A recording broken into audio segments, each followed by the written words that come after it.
Praise the Lord. सभी को जय मसीह की। प्रभु आप सबको आशीष दे। मसीह संदेश चैनल पर आप सभी का स्वागत है। आज के हमारे संदेश का विषय है मन फिराओ। संदेश में जाने से पहले मैं आप सभी से निवेदन करता हूँ, कृपया इस चैनल को सब्सक्राइब करें और बेल आइकन का बटन दबाना ना भूलें, ताकि हमारे नए संदेश की वीडियोस आप तक पहुँच सकें। चले अभी आज के हमारे संदेश की ओर बढ़ते हैं। जैसे कि मैंने वीडियो के शुरुआत में आपको बताया कि जो आज का हमारा विषय है वो है मन फिराओ। मन फिराओ बाइबल का बहुत ही महत्वपूर्ण विषय है, इसीलिए हम इस विषय के बारे में बाइबल में बार बार इसका जिक्र पाते हैं। जब हम नए नियम में आते हैं तो पाते हैं यूहन्ना बपतिस्मा देने वाला, प्रभु यीशु मसीह और प्रेरितों ने अपने प्रचार की सेवा का आरंभ मन फिराओ के विषय के ऊपर किया, जो हम आगे चलकर आयतों को पढ़कर समझेंगे। लेकिन जब आज के समय में हम देखते हैं तो आज बहुत सारे प्रचारक मन फिराओ के विषय में बहुत कम प्रचार करते हैं और लोग भी इस विषय के ऊपर सुनना कम पसंद करते हैं। जब प्रभु यीशु सुसमाचार सुनाने के लिए प्रारंभ किया तो उन्होंने सबसे पहले कहा, मन फिराओ, स्वर्ग का राज्य निकट है। मन फिराओ क्या है और क्यों लोगों को मन फिराने की ज़रूरत है? इसका उत्तर पाने के लिए हमें पहले जानना होगा कि मनुष्य का मन कहाँ लगा रहता है। मनुष्य का मन तो अति चंचल है और वह क्षण भर में कहीं भी जा आ सकता है। लोगों का मन सदा से ही ईश्वरीय ज्ञान को छोड़कर संसारिक चीज़ों में लगा रहता है। ईश्वर से विमुख होकर लोग पाप गुनाहों में डूबकर दुनियादारी की वासनाओं में लिप्त रहते हैं और स्वर्ग के राज्य से दूर चले जाते। संसारिक वासनाओं से मन फिराकर परमेश्वर की ओर आना चाहिए, अर्थात हर समय संसारिक विषय पर आकर्षित होने वाले मन को बदलकर परमेश्वर की ओर ले आना है। वचन के माध्यम से एक मनुष्य खुद का पता लगा सकता है कि उसका मन कहाँ पर लगा रहता है और मन से वह कहाँ कहाँ भ्रमण करता फिरता है और क्या क्या चीज़ ढूंढता है। क्या वह दुनियादारी के कुकर्म में लिप्त है या सच्चाई के मार्ग पर चल रहा है? अगर वह व्यक्ति सच्चाई और अच्छाई की राह पर नहीं चल रहा तो उसे मन फिराओ करने की ज़रूरत है।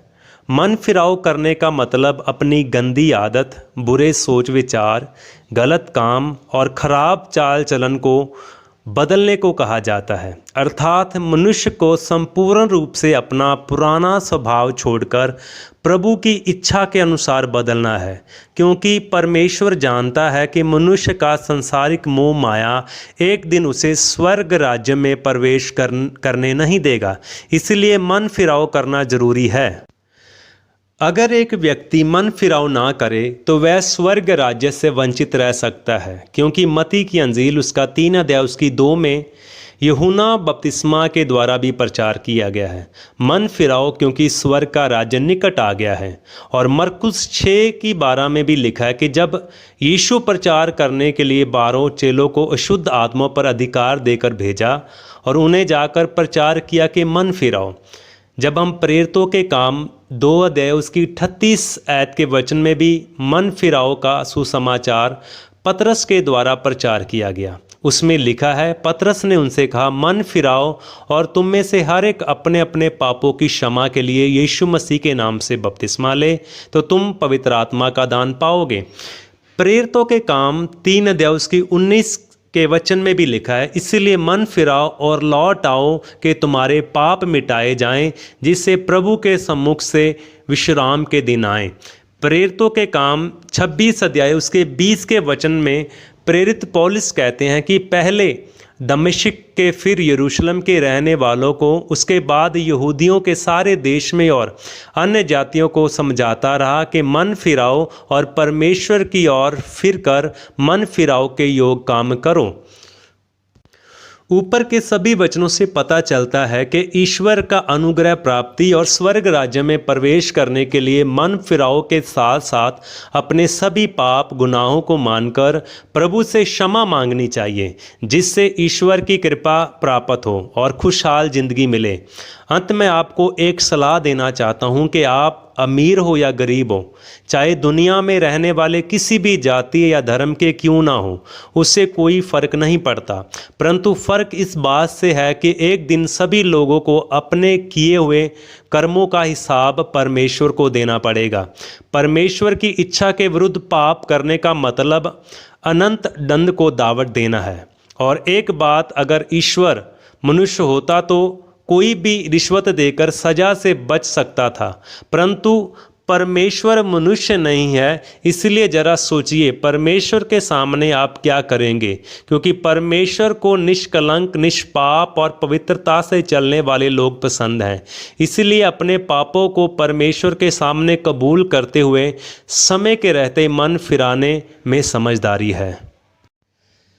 आइए हम मन फिराव को समझने के लिए बाइबल में से एक उदाहरण लेते हैं। जब आप लूका की अंजील उसका 19 अध्याय उसकी 1 आयत से लेकर 10 आयत को आप पढ़ेंगे तो वहाँ पर एक व्यक्ति के बारे में जिक्र किया गया जिसका नाम है जक्कई, जो कि चुंगी लेने वालों का सरदार था और वह धनी था और वह यीशु को देखना चाहता था। लेकिन वहाँ पर लिखा कि वहाँ पर बहुत सारे लोगों की भीड़ थी और उसका जो कद था वो नाटा था और इसी वजह से वह यीशु को देख नहीं पा रहा था। लेकिन फिर भी वह यीशु को देखना चाहता था, इसीलिए वह एक गूलर के पेड़ के ऊपर चढ़ गया। और लिखा है जब यीशु उस पेड़ के नज़दीक आए उसी रास्ते में चलते हुए, तो लिखा है यीशु उस पेड़ के नीचे रुक कर यीशु ने उसके ऊपर दृष्टि करके उससे कहा, हे जक्कई झट उतर आ, क्योंकि आज मुझे तेरे घर में रहना अवश्य है। वह तुरंत उतरकर आनंद से उसे अपने घर ले गया। ये देखकर लोग कुड़कुड़ाकर कहने लगे, वह तो एक पापी मनुष्य के यहाँ जा उतरा। जक्कई ने खड़े होकर प्रभु से कहा, हे प्रभु, देख मैं अपनी आधी संपत्ति कंगालों को देता हूँ और यदि किसी का कुछ भी अन्याय करके लिया है तो उसे चौगुना फेर देता हूँ। यीशु ने उससे कहा, आज इस घर में उद्धार आया है, इसीलिए कि ये भी अब्राहम का एक पुत्र है। जहाँ पर हम देखते हैं कि जब यीशु उसके घर में आया, और मैं विश्वास करता हूँ जब उसने यीशु मसीह का वचन सुना और वचन सुनकर उसका मन बदला, उसने अपने मन को बदला, मन में बदलाव लाया, उसने अपना मन पापों से फिराया, क्योंकि जो धन उसने इकट्ठा किया था वह सब पाप के द्वारा इकट्ठा किया था। वह लोगों से अधिक चुंगी लेता था, वह चुंगी लेने वालों का सरदार था और जितने भी उसके नीचे काम करते थे वह उनसे भी वो पैसे लेता था और वह पैसे उसने बहुत सारे इकट्ठे कर लिए, लेकिन फिर भी उसके जीवन में शांति नहीं थी और लोग भी उससे मिलना नहीं चाहते थे। लोग उसे बड़ी बुरी नज़र से देखते थे, लोग उसे पापी समझते थे। जैसे हमने आयतों में पढ़ा भी कि जब वह यीशु उसके घर में गया तो लोग देखकर कुड़कुड़ाकर कहने लगे, वह तो एक पापी मनुष्य के यहाँ उतरा है। लेकिन हम जक्कई के जीवन में वो मन फिराव का फल देखते हैं।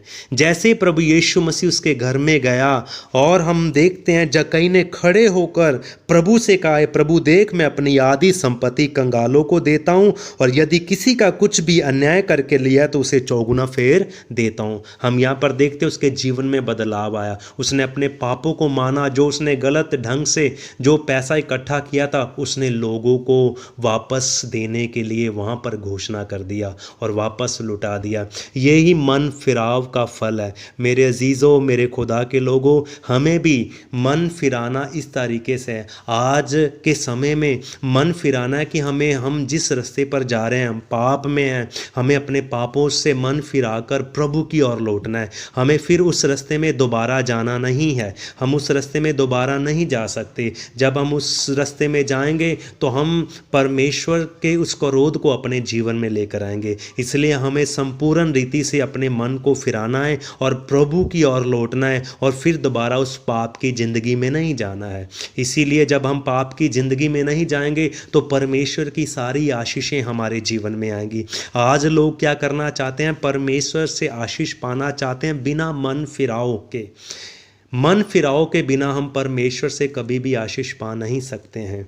इसलिए सबसे पहले हमें मन फिराना है, अपने पापों से तौबा करनी है, हमें परमेश्वर की ओर मुड़ना है। जब हम परमेश्वर की ओर मुड़ेंगे तभी जाकर हमारे जीवन में विश्राम के दिन आएंगे। इसलिए मेरे प्रिय भाई बहनों, आप सभी अपने अपने गुनाहों से, अपने पापों से मन फिराएं, अपनी गुनाहों की ज़िंदगी को छोड़कर प्रभु के राहों में आएं, प्रभु के वचनों के अनुसार अपनी ज़िंदगी को जिएं, प्रभु को अपना जीवन दिए। देखो, जब हम ऐसा करेंगे तो हमारे जीवन में प्रभु की आशीषें आएंगी।